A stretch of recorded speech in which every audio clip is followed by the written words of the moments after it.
Thank you very much, everybody. Appreciate it. This is mostly an economic conference, and we have Steven Mnuchin with us, LịCH SLO.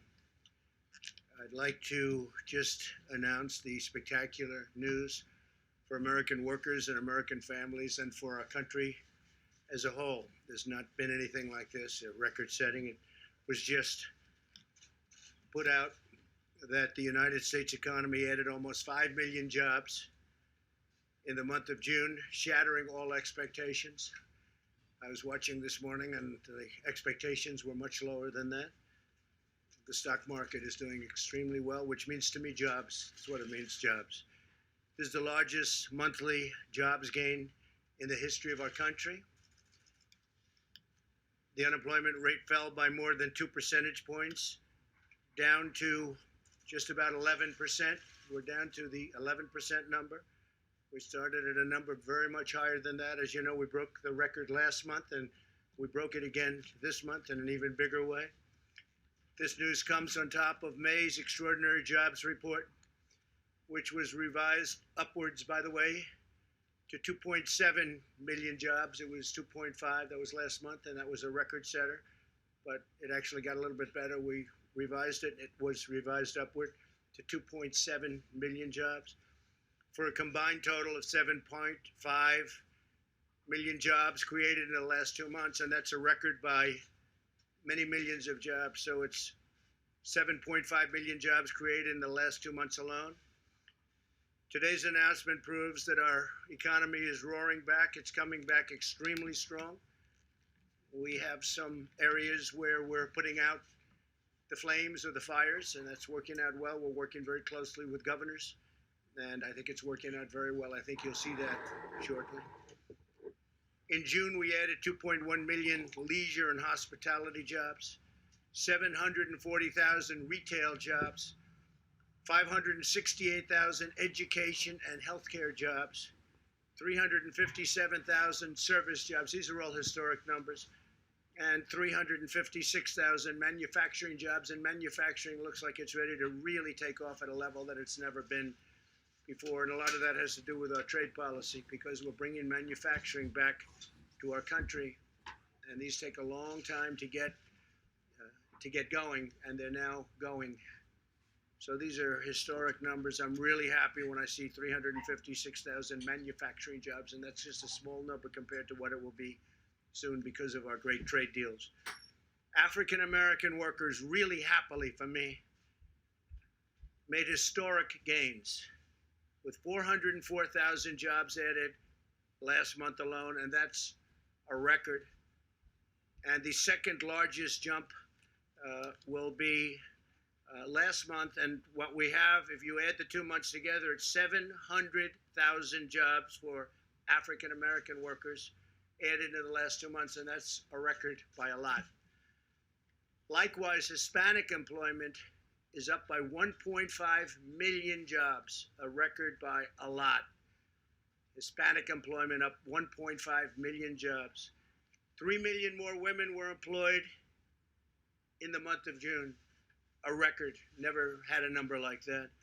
Workers with a high school education or less made the biggest strides of all. So people that have just a high school education or have less than a high school education. With unemployment, those without a high school diploma dropped a full 3.3 percentage points. That's the largest drop in recorded history. 80% of small businesses are now open, 80%. And we think we're going to have some very good numbers in the coming months because others are opening. And especially as we put the flame out, getting rid of the flame, it's happening. New business applications have doubled since late March. That's a number that is not even thinkable to achieve this early into a pandemic. The latest ISM manufacturing report rose 10 percentage points, with new orders jumping a remarkable 25 percentage points, all a record. Consumer confidence, which is great, that's a great number to me because that means confidence is really good. If you don't have good consumer confidence, it's like life. If you don't have confidence, you're not going to do very well. Consumer confidence has risen 12 points since April, and 6-month job expectations hit the all-time high. So think of that for a second. With all we go through, with all of the trials and tribulations that we read about every night, much of it totally fake news, fortunately. And if the consumer didn't get it, you wouldn't have good consumer confidence. We have consumer confidence has risen 12 points since April, an all-time high. Think of that. Retail sales surged an astonishing 18%. So retail sales went up an astonishing 18% in May. That's the largest increase in the history of our country. That's a tremendous number. 18%. The number of, what it means to me is jobs. The number of unemployed Americans re-entering the labor force rose by 43%. And fewer workers are dropping out of the labor force than before. And the crisis is being handled. You know, if you look, we were talking this morning, something to think about. China was way early, and they're getting under control just now. And Europe was way early, and they're getting under control. We followed them with this terrible China virus. And we are likewise getting under control. Some areas that were very hard hit are now doing very well. Some were doing very well, and we thought they may be gone, and they flare up, and we're putting out the fires. But other places were long before us, and they're now, it's a life, it's got a life. And we're putting out that life, because that's a bad life that we're talking about. But all of this suggests that workers are confident about finding a new job. The stock market is soaring with the best gains in over 20 years. In the second quarter, the Dow Jones increased 18%. This is in a quarter, 18. These are not numbers that people have heard about. It's the best in 33 years. The S&P 500 increased by almost 20%, the best since 1998 for the quarter. And NASDAQ increased over 30%, the best since 1999. And we had a 50-month, if you look over a long period of time, a phenomenal number. But if you look since the election, we've gone up. The Dow went up close to 45%. The S&P 500 went up 47%. And NASDAQ Composite went up getting close to 100%. So these are numbers that are not numbers that other presidents would have, and they won't have it. The only thing that can kill it's a bad president or a president that wants to raise taxes. You want to raise taxes, this whole thing, your 401ks will drop down to nothing, and your stock market will drop down to nothing. This is not just luck, what's happening. This is a lot of talent. All of this incredible news is the result of historic actions my administration has taken working with our partners in Congress to rescue the U.S. economy from a horrible event that was formed, took place in China, and came here, and they could have stopped it. They could have stopped it.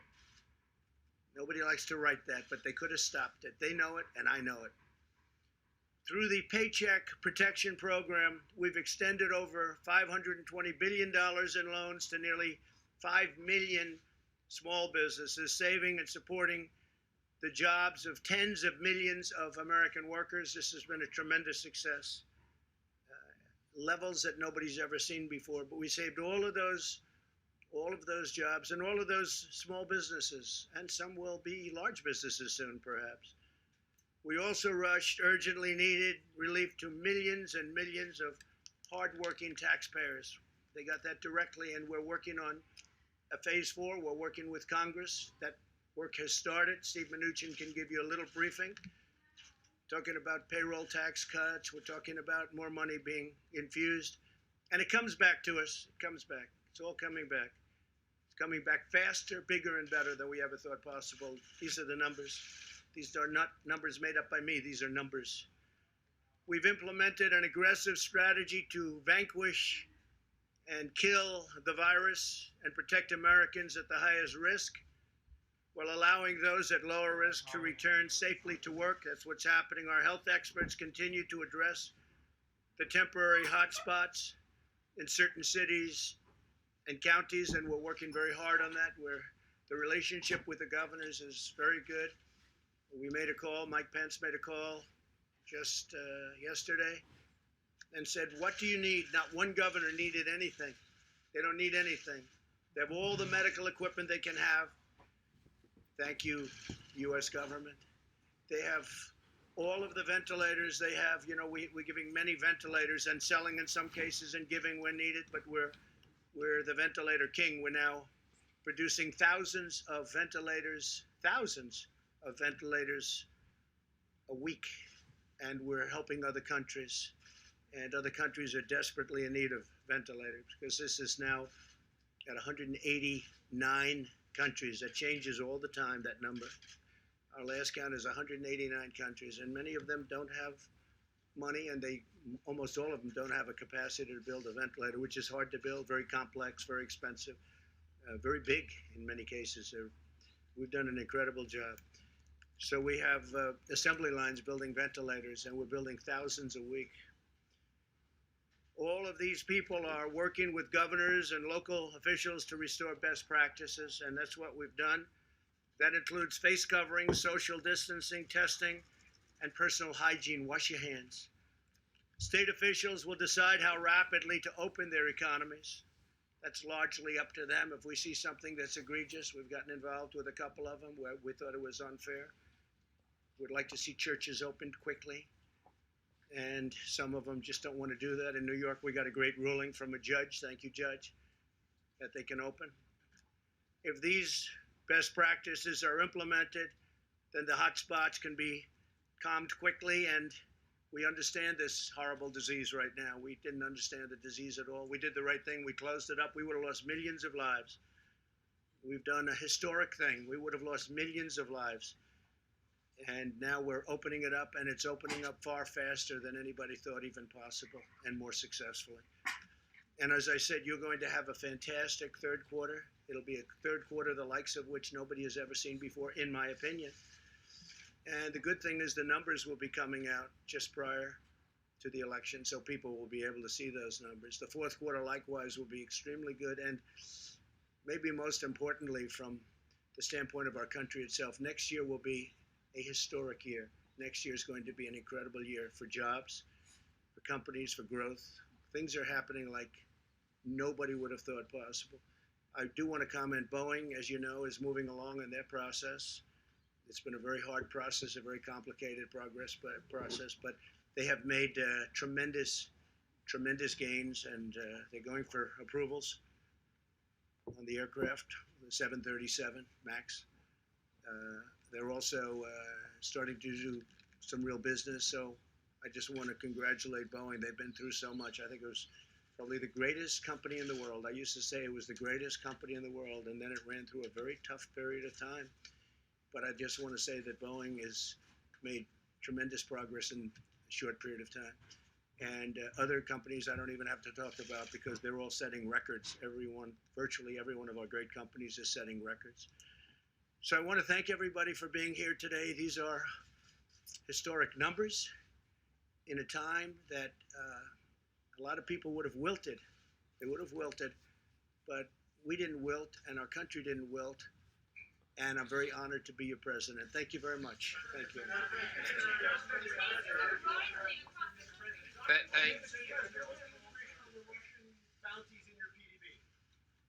So let me just make some additional comments. And first of all, we couldn't be more pleased with the results today. Again, between this month and last month, that's about 8 million jobs, 8 million people we put back to work because of the CARES Act and working with Congress.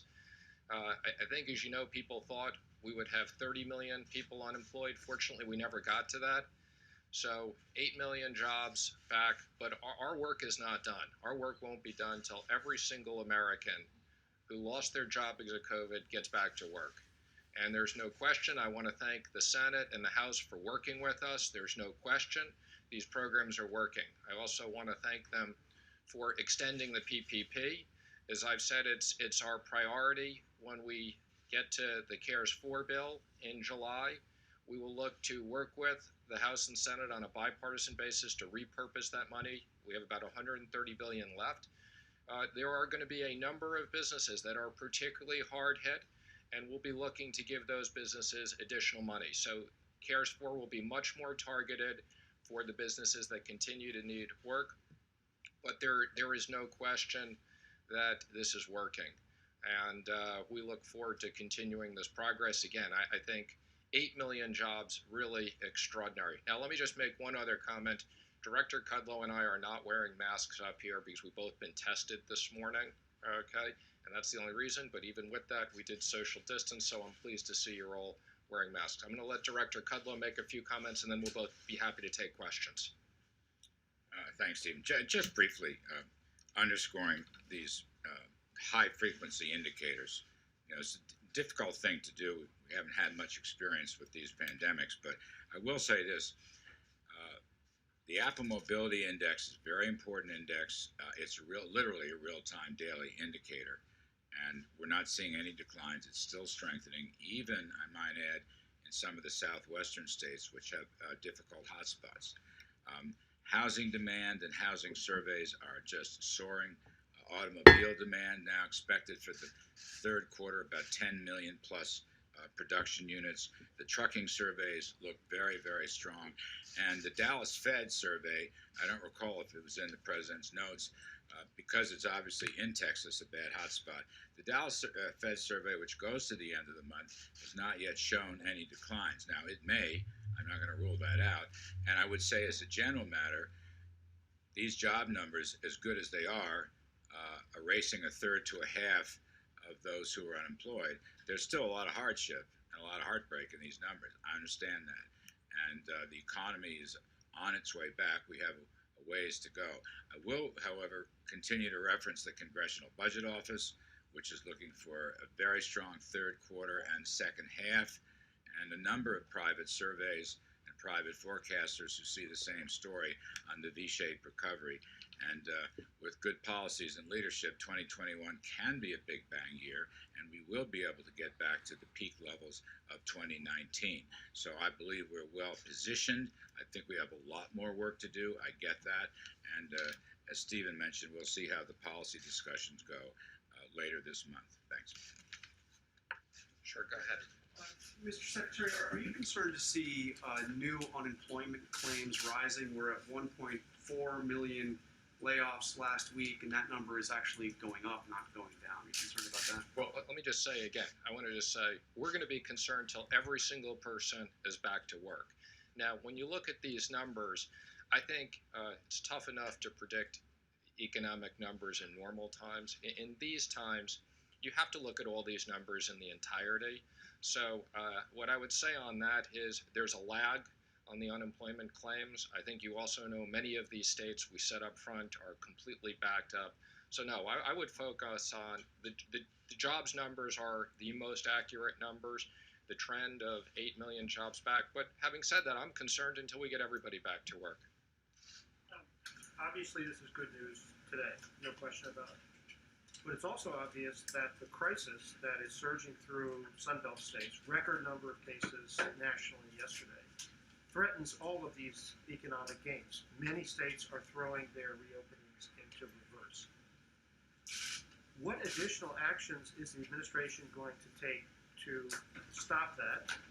Will the administration, and will the president specifically, call on Americans to wear masks? And why don't we have, rather than you guys celebrating good news that's already happened, why don't we have the coronavirus task force up here giving briefings on how to get under control what is obviously not under control, as Anthony Fauci said this week? Well, let me just say, I am on the coronavirus task force, so I'm happy to answer a few of those questions. I can't comment on the schedule of briefings. I'm not aware of that. The president specifically put in his speech encouraging Americans to wear masks, social distance, and hygiene. because he's the President of the United States and people are not around him close, and the people who are around are tested. I don't think he needs to wear a mask. But the rest of us, absolutely, and the President supports wearing masks. I was at the House this week testifying. I'm sure you saw my picture with Chair Powell on the Wall Street Journal. I never thought we'd have a picture like that. But yes, we are encouraging Americans to wear masks. Now, unlike last time, as I've said, and yes, I realize the numbers of cases, we're monitoring that carefully. We're monitoring the hospital capacity.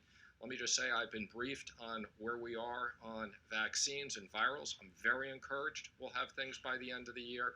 So yes, we're going to be careful. And I wouldn't say reverse. I would say the states appropriately are pausing certain things like bars and gyms, which obviously are the more contagious types of things. And I think the states are acting appropriately. Yes. Thank you, Mr. Secretary. John's question. There is, John.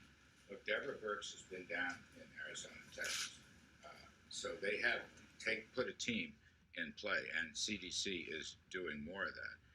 And what they're doing is working with local officials, government officials, but health officials, to really re-emphasize what I call the list of best practices. And I think that will do the trick. And if you have to phase out, as Steven said, if you phase out bars, so be it for a few weeks.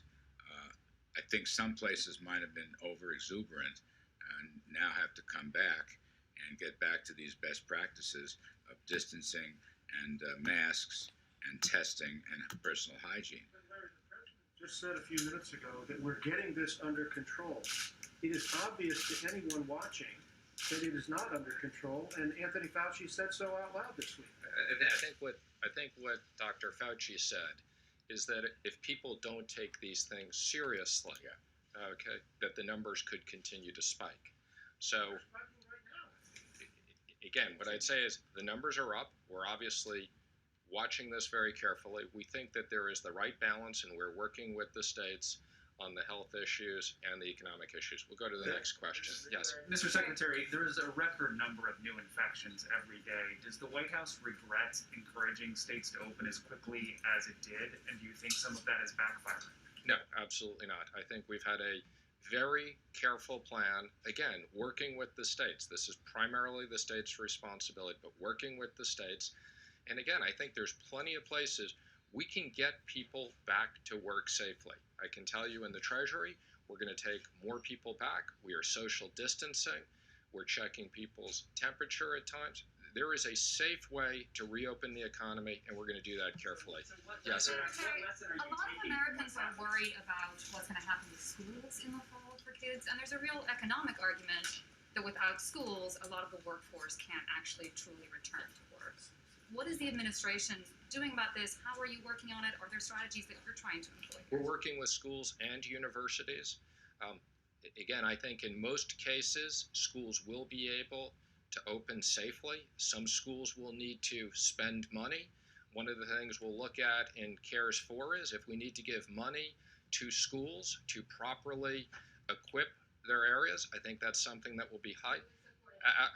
Absolutely. We want to make sure that kids are safe, and that if there is money that schools need to spend to safely have people in classrooms, social distance, spread things out, change hours, these are all the things we're looking at. Secretary, can you assess the current need for American families in a Phase 4 bill? I mean, in the spring you said that a very big number was needed. What's the current need? I think it's too early to tell, and that's the reason why we're waiting. We've spent an unprecedented amount of money. We have authorization of $3 trillion. That's an extraordinary amount of money. A lot of that money is not in the economy yet. We're continuing. That's why we're extending things like the PPP. And before we go back to Congress, and I'm already having conversations with certain members of Democrats and Republicans to get ideas, but we want to see the economic numbers. As I said earlier, people thought we were going to have 30 million people unemployed right now. Fortunately, we're about 15 million unemployed. We had 5 million people unemployed before this, so we got 10 million people to put back to work. The president's committed to do what we need to do in the next bill to protect kids, protect jobs, protect liability. Yes, in the back. Mr. Secretary, if you take a look at the president's Twitter feed over the past few days, he tweeted a video of a supporter yelling "white power." He's been tweeting a veto threat if if military bases are named away from Confederate generals. He's been tweeting a lot about Confederate statues and not wanting them to come down. We're in the middle of the pandemic. Is the president more focused on preserving or celebrating the Confederacy than getting this pandemic under control? Let me just say, I think the president's focused on everything. I think this issue of statues and everything else is a complicated issue. There was an op-ed in the Wall Street Journal from the cardinal in New York about the Bible and everybody other than Mary and Jesus Christ. I think it's a very complicated issue. We need to have a balanced view of history. This is for the White Power video, because he has it. Again, I'm not. We're here to talk about economics. We'll take one more question in the back. Mr. Secretary. In the back, yes. Mr. Secretary, where is the Treasury Department on sending stimulus check to mixed status families? There's a lawsuit that was allowed to proceed. Are you guys going to be doing that anytime soon? Or you're going to leave it to the courts to decide whether the Treasury Department has to do it? I'm sorry, I didn't understand the question. What's the question on stimulus checks? Mixed status families, so parents of American citizen children, people who are married to undocumented. Our position is that legal Americans, American citizens, should get the payments. That's our focus. If people are here illegally, they're not going to get economic payments. So, but let me just say, we're very focused on, as part of the next CARES Act, we're going to seriously consider whether we need to put more payments and direct payments over. Worked very well. Thank